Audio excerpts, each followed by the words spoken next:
object which receives the action of the verb. So for this sentence, there is no direct object.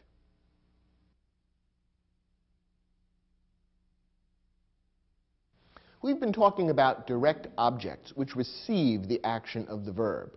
There's another type of object that a verb may have. It's called an indirect object. An indirect object is a noun or a pronoun that answers the question, to what, to whom, for what, or for whom, after a transitive verb. An indirect object comes between the verb and the direct object in a sentence. The sentences we've been looking at so far under the heading of direct objects contain a subject, a transitive verb, and then a direct object which receives the action of the verb. Some sentences that contain transitive verbs also contain indirect objects. Not all, not even most, but some sentences will contain that indirect object as well.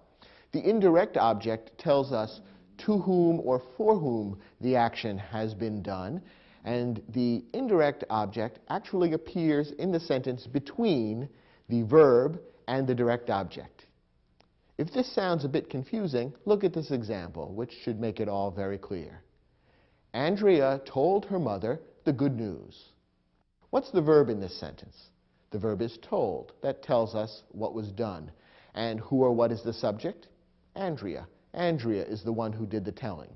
Now, what's the direct object of the verb told? That is, what did Andrea tell? Andrea told what? She told the good news. The noun news specifically is the direct object. That's what Andrea told. However, we notice there's another noun, her mother. That phrase has been stuck in between the direct object and the verb. What role does her mother play? Her mother is the indirect object. That answers the question, to whom Andrea told the good news. So the direct object is news, that's what Andrea told, and her mother is the indirect object. That's the person to whom the news was told. So you notice that a specific type of transitive verb is necessary to make an indirect object make sense. A verb like tell is one that makes sense as having an indirect object, because it's the kind of verb where you would do the action to someone or for someone. You tell someone some news. That is, you tell the news to a particular person. So in this case, mother, that noun, is the indirect object of the transitive verb told. And notice that the indirect object has been placed in between the verb and the direct object. When you learn English, that's one of the things that you learn, perhaps unconsciously. Little children who are learning English at their mother's knee never learn this rule, that is, that an indirect object appears in such and such a place in the sentence, but somehow, just from hearing hundreds and thousands of English sentences, they come to understand that a noun or pronoun that's been placed in that location in a sentence is serving in that way. It's answering the question, to what, to whom, for what, or for whom, and therefore it's serving as the indirect object. Here's another sentence to illustrate how this works. Stuart bought Donna a bouquet of flowers. The verb is bought. The subject is Stuart. Stuart did the buying. And what did Stuart buy? That is, what's the direct object? He bought a bouquet, specifically a bouquet of flowers. But the noun bouquet is the direct object of the verb bought. Now, for whom or to whom did he buy the bouquet? Well, he bought the bouquet for Donna. And by simply inserting the word Donna there in between the verb and the direct object, we know that Donna is serving as the indirect object. Donna tells us for whom Stuart bought the bouquet. So Donna is the noun which serves as the indirect object in this sentence. Both of the examples we've looked at so far happen to use nouns as indirect objects, but a pronoun could be used equally well. So that, for example, that same sentence could read, Stuart bought her a bouquet of flowers.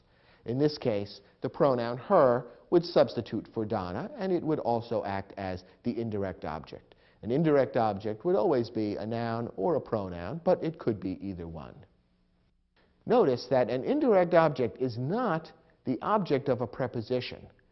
We've said that the indirect object answers the question to what, to whom, for what, or for whom. Each of those phrases, to what, to whom, for whom, is in fact a prepositional phrase, because to and for are prepositions, and the noun or pronoun that follows them makes up, with the preposition, a prepositional phrase. However, when you actually use the prepositional phrase in a sentence, then you no longer have an indirect object, even though the meaning is exactly the same. Grammatically, it would be considered something different and would be treated differently grammatically. Let me illustrate what I mean. Look at this sentence. Ray told his little sister a story. The verb is told, the subject is Ray. The direct object, that is, what did Ray tell, is story. That's what Ray told. Now, to whom did he tell the story? Answer, sister, his little sister more specifically. So sister is the indirect object, and it's placed just where it is supposed to be, between the verb and the direct object. Now, here's another sentence that says the same thing, but doesn't contain an indirect object. Ray told a story to his little sister. In this sentence, we have the same verb, told, and the same subject, Ray. We even have the same direct object, story. That's what Ray told. Now, to whom did he tell the story? Well, he told his little sister. But in this case, little sister is not appearing as an indirect object. Notice that it's not placed between the verb and the direct object. Instead, it has been made part of a prepositional phrase and stuck on at the end of the sentence. To his little sister. The preposition to introduces the prepositional phrase. So even though the meaning is the same, in this case, the grammatical structure is different.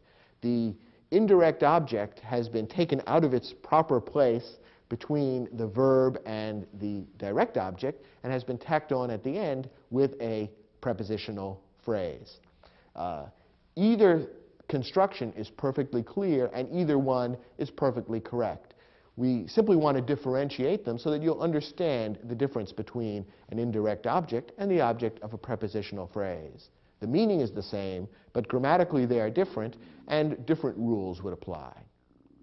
Finally, an indirect object may be compound. Just as a direct object may include two or more things joined by a coordinating conjunction, the same can be true of an indirect object. Look at this sentence. Ms. Powell gave her mother and father a beautiful anniversary gift. What's the verb here? Gave. The subject, Ms. Powell. And what did Ms. Powell give? That is, what's the direct object? The answer, gift. She gave a gift, specifically a beautiful anniversary gift. Now, to whom did she give the gift? That is, what's the indirect object of the verb gave? The answer is mother and father. There are two indirect objects in this sentence because there are two people to whom the gift was given. Those two words, mother and father, joined by the coordinating conjunction and, go together to make up a compound indirect object in this sentence. Try your hand at the next exercise in your study guide, which will give you a chance to practice the skills and information we've just shared with you.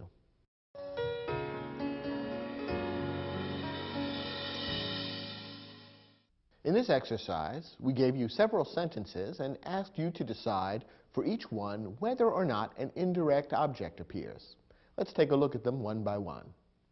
First, Moesha wrote her grandmother a long letter thanking her for the birthday gift. It's usually a good way to start to look for the verb in a sentence like this and then work from the verb outward.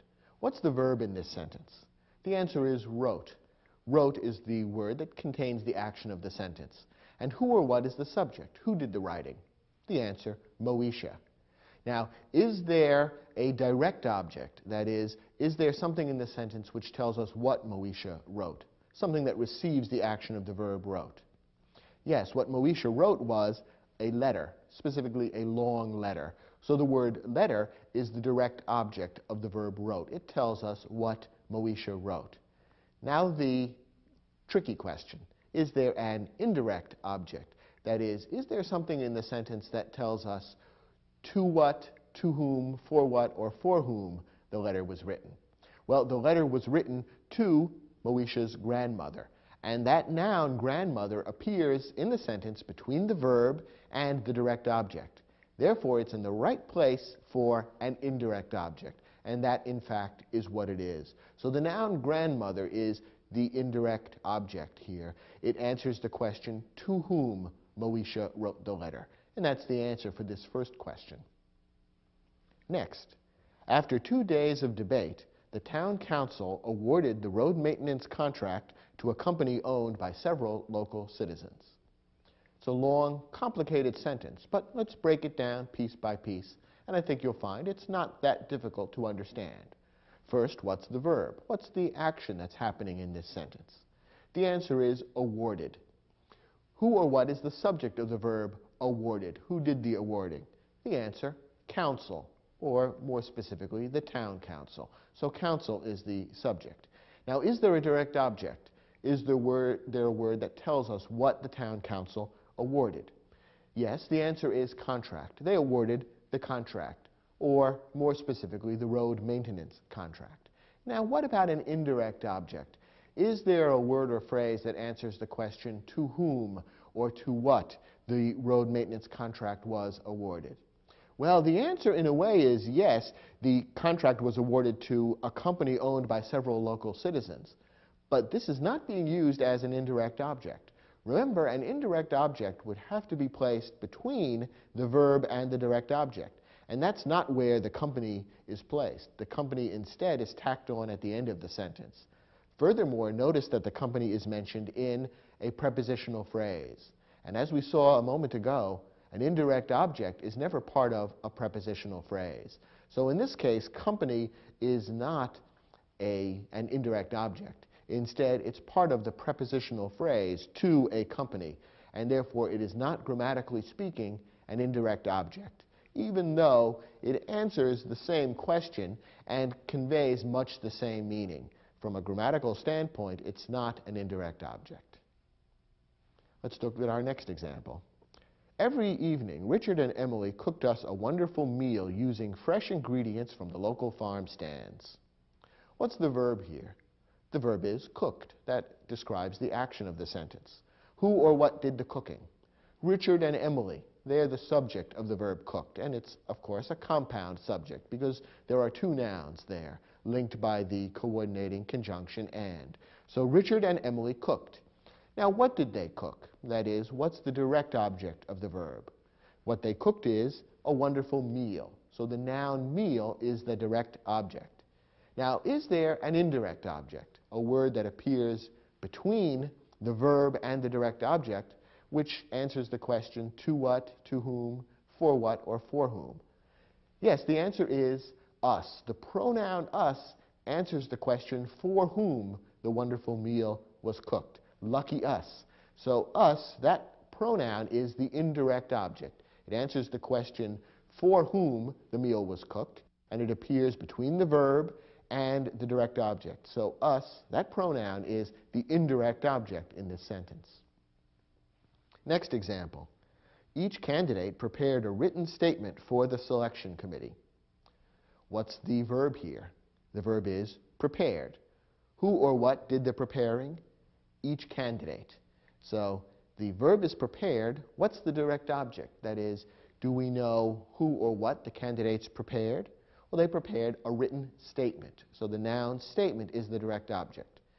Is there an indirect object, a word appearing between the verb and the direct object, which tells to whom or for whom the statement was prepared? The answer is no. There is no indirect object here. Once again, as in a previous example, we have an answer to the question for whom the statement was prepared, but it appears in the form of a prepositional phrase at the end of the sentence, rather than as a true indirect object. So the selection committee is the object of the preposition for, and that's simply a prepositional phrase that gives more information about the action. It really doesn't serve grammatically as an indirect object. So this sentence is another example of one that doesn't contain an indirect object. Our last example.